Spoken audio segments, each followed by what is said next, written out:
வணக்கம். நம்ம சேனலுக்கு தொடர்ந்து ஆதரவளித்துக் கொண்டிருக்கும் நல்ல உள்ளங்களுக்கு நன்றி. தொடர்ச்சியாக ஆதரவு கொடுங்க. இன்றைக்கி உச்சநீதிமன்றத்தில் ஒரு உத்தரவு. செந்தில் பாலாஜிக்கு நிம்மதியானா கண்டிப்பாக நிம்மதி தான்.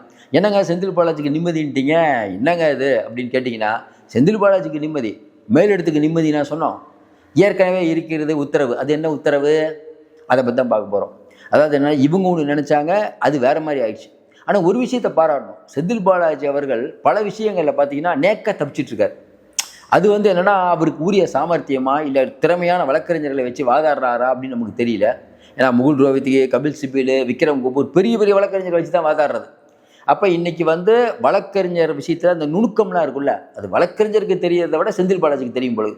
இன்றைக்கி அவர் கோர்ட்டில் வைத்த வாதம் என்ன, சரிங்க என்னங்க ஈடிக்கு ஒரு பின்னடைவுங்கிறீங்க, ஈடி அடுத்து என்ன பண்ணும், இப்படியே விட்டுருமா ஈடி? அப்போ ஈடிக்கு ஏற்கனவே கொடுத்த உத்தரவு காப்பி கையில் வச்சுருக்காங்க. அப்போ இனிமேல் தூக்கமற்ற இரவுகளான ஏறக்குறை அதே மாதிரி தான். என்னங்க கரெக்டாக வெள்ளிக்கிழமை பார்க்கல இந்த பிரச்சனை வருது, நைட்டோட நைட்டாக ஏதாவது தூக்கிட்டு போய் ஈடி ஏதாவது பண்ணுமா, சொல்ல முடியாது. ஏன்னா இன்றைக்கி இருக்கக்கூடிய சூழ்நிலையில் ஈடி எவ்வளோ கோபமாக இருக்கும். எல்லாத்தையும் கேட்டு போட்டு அடைக்கிறீங்க, அப்போ இவங்களால் நாங்கள் உங்களை அரெஸ்டே பண்ண முடியாதா அப்படிங்கிற கோணத்தில் ஈடி சிந்திக்கும். கண்டிப்பாக நல்லா நான் வச்சுக்கோங்க. செந்தில் பாலாஜி வீட்டுக்கு ரைடு போகும்போது ஈடியுடைய அதிகாரிகள் வண்டியெல்லாம் அடைச்சி ஓடிச்சாங்க, ஞாபகம் இருக்குன்னு நினைக்கிறேன். அதுக்கே ஈடி எவ்வளோ ரியாக்ட் பண்ணி செந்தில் பாலாஜியை வச்சு செஞ்சது நமக்கு தெரியும். அப்போ நடக்க போகுது என்ன, இந்த வழக்கில் இன்றைக்கி நடந்தது என்ன உச்சநீதிமன்றத்தில்.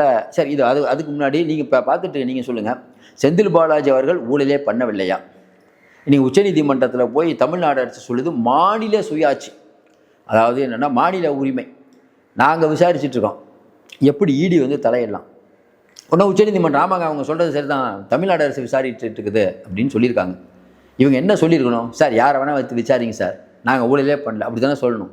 அப்படி சொல்லலை. இப்போ திராவிட உடன்பிறப்புகள் இது என்ன பதில் சொல்ல போகிறாங்கன்னு தெரியல. ஒன்று. இன்னொரு விஷயம், இப்போ செந்தில் பாலாஜி வழக்கு இன்றைக்கி வரும்போது ஈடி கேட்குது, ஐயா ரொம்ப நாளாகவே இந்த வழக்கு நிலுவையில் இருக்குது, நாங்கள் விசாரிக்கக்கூடாதுன்னு சொல்லிட்டீங்க, நாங்கள் ஏற்கனவே பல வீட்டை விசாரித்து வச்சுருக்கோம், எங்களுக்கு விசாரிக்க அனுமதி கொடுங்க.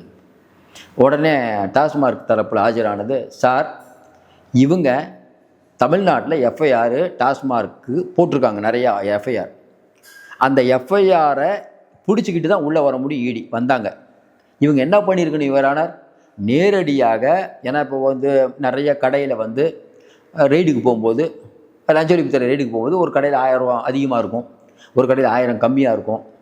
அப்போ கேஸ் போடுவாங்க அங்கே இருக்க ஊழியர்கள் மேலே, அதை வச்சு தான் ஈடி உள்ளே வருது. ஈடி என்ன பண்ணியிருக்கணும், யார் அந்த குற்றவாளியோ குற்றம் சாட்டப்பட்டோ அவர்கிட்ட போயிட்டு ஏங்க 1000 ரூபா எக்ஸ்கேஸாக இருக்குன்னு அவர் சொல்லுவார். ஐயா மேலேருந்து வாங்க சொல்கிறாங்க ஐயா, பாட்டிலுக்கு இதெல்லாம் வச்சுருந்தேன் ஐயா, பல பிராண்டு அப்படி போகுது ஐயா, மதுபான ஆலையிலேருந்து நேராக வருது ஐயா, ஏதாவது ஒன்று சொல்லியிருப்பாங்க. அதை வச்சுக்கிட்டு மேலே போயிருக்கணும் எங்கள் டாஸ்மார்க் அலுவலகத்துக்கு. அதை விட்டுட்டு குடுகுடுன்னு டாஸ்மார்க் அலுவலகத்துக்கு போயிட்டாங்க. சில பேர் சொல்கிறாங்க இது தெரிஞ்சே தான் பண்ணாங்க. ஏன் சென்ட்ரலு திமுகவை கைவை, டாஸ்மார்க்கு கைவைங்குது. இங்கே இருக்கக்கூடிய அதிகாரிகள்கிட்ட இவங்க திமுக ஒரு டீலிங் போட்டு கை வைக்காதீங்க அப்படிங்கிறாங்க. அப்போ என்ன பண்ணலாம், கை வைங்க, ஆனால் உங்களுக்கு சார்பாக நாங்கள் பண்ணுறோம், என்ன நேராக டாஸ்மார்க்கில் பண்ணுறோம். அப்போ என்ன ஆகும், கோர்ட்டில் கேஸ் நிற்காது. எப்படின்னா இப்போ ஒரு சொத்து வாங்குறாங்கன்னு வச்சுக்கோங்க, ஒரு அமைச்சர் வாங்குறார், அந்த சொத்தோட மதிப்பு கிட்டத்தட்ட 60 கோடி. ஆனால் என்னென்னா இப்போ நீங்கள் 60 கோடி அப்படின்னு கேஸ் போட்டிங்கன்னா நிற்காது கோர்ட்டில். ஏன், கைட்லைன் வேல்யூ 10 லட்ச ரூபா தான். நீங்கள் 10 லட்ச ரூபா ஊழல் பண்ணிட்டாருன்னா கேஸே போடணும். இது என்னென்னா சில அதிகாரிகளுக்கு தெரிஞ்சு வேணும்னே அவங்கள அரசியல்வாதியை தப்பிக்கணுன்னே 60 கோடின்னு கேஸ் போடுவாங்க. இது மாதிரி நிறையா நடந்துருக்கு. இப்போ இங்கே நடந்த விஷயம் என்ன, இந்த விஷயத்தை பொறுத்த வரைக்கும் செந்தில் பாலாஜியை விசாரிக்கக்கூடாதுன்ட்டாங்க. அதோடு முடிஞ்சுதானா, இல்லை. ஏன், ஏற்கனவே உச்சநீதிமன்றம் கடந்த சில வாரங்களுக்கு முன்பு தம்பிகளை தேவைப்பட்டால் விசாரிக்கலாம் சொன்னச்சா இல்லையா? இந்த பின்னடைவை ஈடி இனிமேல் என்ன பண்ணும், தம்பியை விசாரிக்கும். அப்போ தப்பித்தார் செந்தில் பாலாஜி, மாட்டினார் தம்பி. தம்பி மட்டும் மாட்ட மாட்டார், துணை மாட்டும், அதற்கு பிறகு அந்த வட்டாரங்கள் மாட்டும், தம்பிகள் மாட்டுவாங்க. அப்போ இனிமேல் ஒரு பதட்டத்திலேயே இருக்கணும். ஏன்னா இப்போ அடுத்த படம் வேறு வெளியே வர போகிறாங்க, ஏற்கனவே ஒரு படம், அடுத்த ஒரு படம். அப்போ மேலிடத்தையே ஆட்டி வைக்கக்கூடிய அளவுக்கு இந்த கேஸ் போகுது. இன்னொரு பக்கம் பார்த்தீங்கன்னா நேரு அவர்கள் வழக்கில் நாங்கள் விசாரிச்சிட்ருக்கோம், நீங்கள் விசாரிக்கக்கூடாதுன்னு அதில் ஈடிக்கு பின்னடைவு. அப்போ இதில் பின்னடைவு, டாஸ்மார்க்கில் பின்னடைவு, அப்படியே ஈடி விட்டுருமா? அதான் தொக்கா சிக்கிட்டீங்களே. விஜய் தான் சொல்லிட்டாரு, அந்த கரூர் விஷயத்தில் இவரும் காரணம், நயினார் நாகேந்திரன் வெளிப்படையாக இவர் தான் காரணம்ட்டார். உள்துறை அமைச்சரை வச்சுக்கிட்டு இடி சும்மா இருக்குமா, வாங்க செந்தில் பாலாஜி விசாரிப்போம். தூக்கணும்னு நினச்சா சரியாக தூக்குவாங்க. இதில் மாற்று கருத்து. அவங்க இன்னும் நினைக்கல. ஏன் நினைக்கலன்னு நமக்கு தெரியல, ஆனால் நினைப்பாங்க. நான் உறுதியாக நம்புகிறேன். பழனிசாமி அவ்வளோ ஒன்றும் உலகம் தெரியாதவர்கள். அவர் சொல்லியிருப்பார்ல, உங்களுக்கு கூட்டணிக்கு போட்டதே இவங்களை தூக்கிறதுக்கு தான், இதை தவிர என்ன வேலை பார்க்குறீங்கன்னு கேட்பாரா கேட்க மாட்டாரா? இதெல்லாம் மோடி அமித்ஷா யோசிக்க மாட்டாங்க. பஞ்சாயத்து தேர்தலே சீரியஸாக யோசிக்கிறாங்க. பஞ்சாயத்து தேர்தலே பிரச்சாரத்துக்கு போகிறாருங்க பஞ்சாபில், கர்நாடகாவுக்கு வரல. அப்போ மோடி தேர்தல் எப்படி அணுகிறாரு? இப்போ என்ன சொன்னார் 2 நாளைக்கு முன்னாடி, பெண் எம்பிக்கெல்லாம் வந்து கலாட்டா பண்ணி அவன் உயிருக்கு ஆபத்து இல்லை போச்சா? எப்படி பிஜேபி எந்த எல்லைக்கும் செல்லும்? காங்கிரஸ் சில விஷயத்தில் கோட்டை வெடிக்கிறது, பிஜேபி சூப்பராக பண்ணுவாங்க இந்த விஷயத்தில். தேர்தலுக்காகவே தேர்தலையே சிந்திக்கக்கூடிய கட்சிங்க அவங்க, ஈஸியாக விட்டுருவாங்களா அவங்க?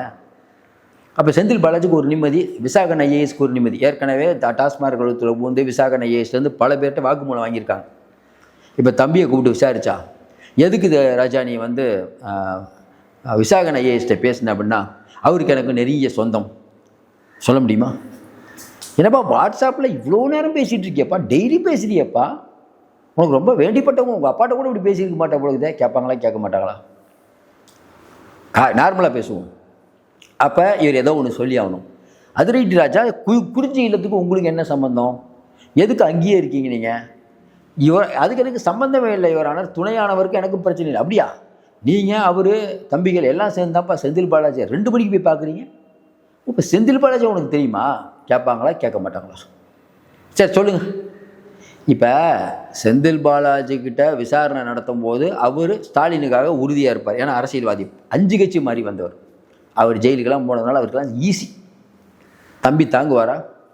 தம்பி தங்க கம்பிங்கிற மாதிரி பான் வித் சில்வர் ஸ்பூன் அப்படின்னா போதும். உண்மை ஐயா தயவுசெய்து விட்டுறையா, முடிஞ்சு போச்சு ஐயா, எனக்கு அதுக்கு சம்பந்தம் இல்லையா, நான் ஏதோ 2 கோடிக்கு இதில் வந்து இன்ஸ்டாலெலாம் போட்டிருந்தேன், அது எல்லாம் என்னோடது இல்லைங்க, அங்கே தாங்க சொன்னாங்க, நான் அமைதியாக இருந்தேன், இவங்க தான் நடுவில் வந்து மாட்டி விட்டாங்கன்னு ஃபுல்லாக பண்ணி யார் யாருக்கு எவ்வளோ பணம் கொடுத்தா எல்லா லிஸ்ட்டும் வெளில வந்துடும்.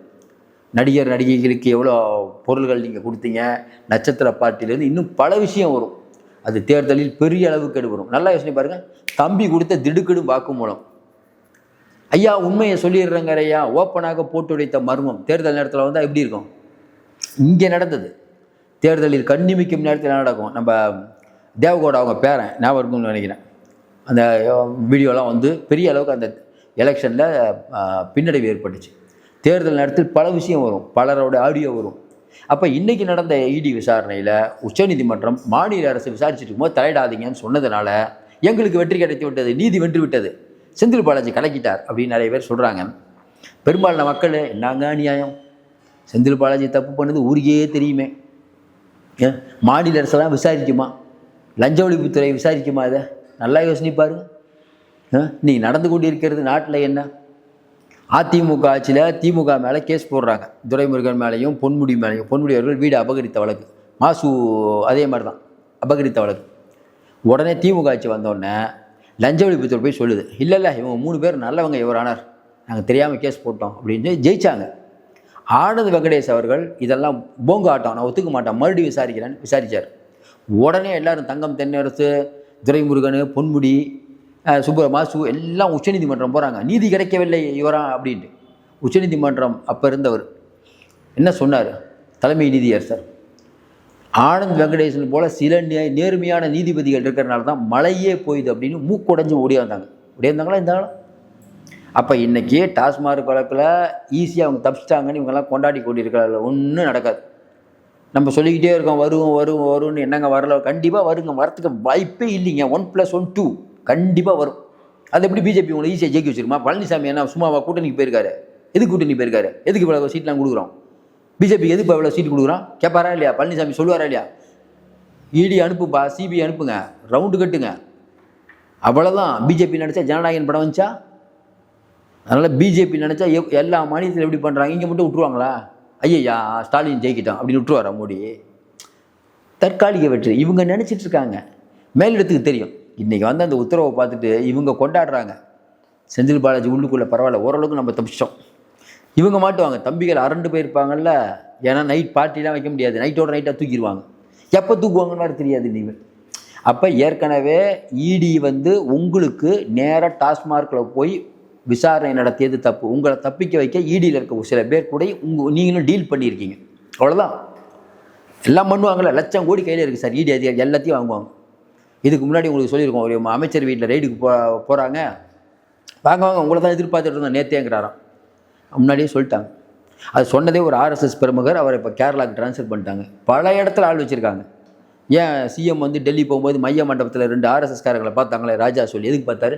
அதுக்கப்புறம் பீகாருக்கு 400 ஸ்வீட் பாக்ஸில் அனுப்பி வச்சாங்க. எதுக்கு அனுப்பி வச்சாங்க? கேட்டால் மோடிக்கு பயப்பட மாட்டோம், ஈடிக்கு பயப்பட மாட்டோம், ஆர்எஸ்எஸ்லாம் எங்களுக்கு துரோகம்பாங்க. எல்லாம் உள்ளுக்குள்ளே உறவாடி கொண்டு இருப்பவர்கள் தான். அப்போ இன்றைக்கு இந்த விஷயத்தை பொறுத்த வரைக்கும் உச்சநீதிமன்றம் ரிலீஃப் கொடுத்துருந்தாலும் இதில் பெரிய ஆபத்து இருக்குது அப்படிங்கிறத மட்டும் நம்ம சொல்லிடுறோம். தொடர்ந்து நீங்கள் தொடர்ந்து ஆதரவு கொடுத்து கொண்டு இருக்கிறீர்கள். தொடர்ந்து ஆதரவு கொடுங்க. உங்கள் எந்த விஷய கமெண்ட்னாலும் போடுங்க. ஏன் இதை சொல்கிறேன்னா, செந்தில் பாலாஜி தூய்மையானவர் நினச்சிங்கன்னா அதையும் சொல்லுங்கள். எந்த விதமான விருப்பு வெறுப்பு எது இருந்தாலும் சொல்லுங்கள். தொடர்ந்து ஆதரவு கொடுங்க. மீண்டும் சந்திப்போம். நன்றி, வணக்கம்.